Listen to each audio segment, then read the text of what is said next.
ایک صحابی کی بیگم نے پیغام بھیجا، یا رسول اللہ میرا خامد مر رہا ہے، کلمہ نہیں پڑھ رہا۔ صحابی ہو کے کلمہ نہیں پڑھ رہا، کمال صحابی۔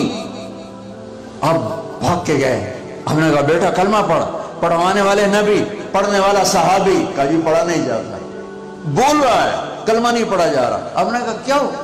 کہا جی بس پڑھا نہیں جاتا۔ آپ نے فرمایا اس کے والدین میں کون زندہ ہے؟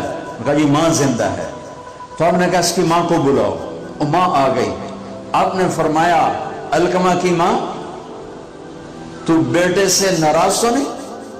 سننا بچوں غور سے سننا، یہ بچیاں بھی غور سے سننا۔ کہا جی میں ناراض ہوں۔ کہا تجھے کیا ناراضگی ہے؟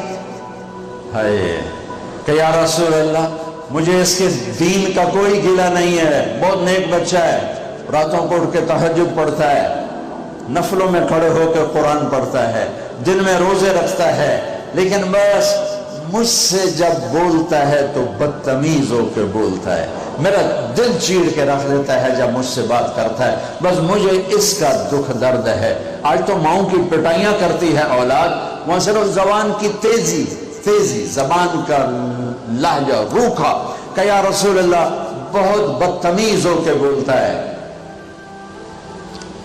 آپ نے فرمایا معاف کرو گی؟ کہ جی نہیں چاہتا۔ آپ نے فرمایا میں آگ لگاؤں تو سفارش کرو گی؟ کہا جی آگ میں تو نہیں دیکھ سکتی، سفارش کروں گی۔ آپ نے فرمایا اگر تم نے معاف نہ کیا تو یہ مرتے ہی اللہ کی آگ میں جلے گا، اس کو صحابی ہونا بھی جہنم سے نہیں کوئی بچا سکتا۔ حالانکہ قرآن کہتا کُلًّا وعد اللہ الحسنى، اے میرے نبی میرا وعدہ ہے تیرے تمام صحابہ جنتی ہیں، لیکن میرے نبی نے کہا سن لے تو نے معاف نہ کیا تو یہ سیدھا اللہ کی آگ میں جائے گا۔ سفارش کرتے ہو، معاف کرتے ہو؟ کہا جی میں اب معاف کرتی ہوں۔ آپ نے کہا بیٹا لا الہ الا اللہ کہے، اس نے کہا لا الہ الا اللہ اور جان نکل گئی۔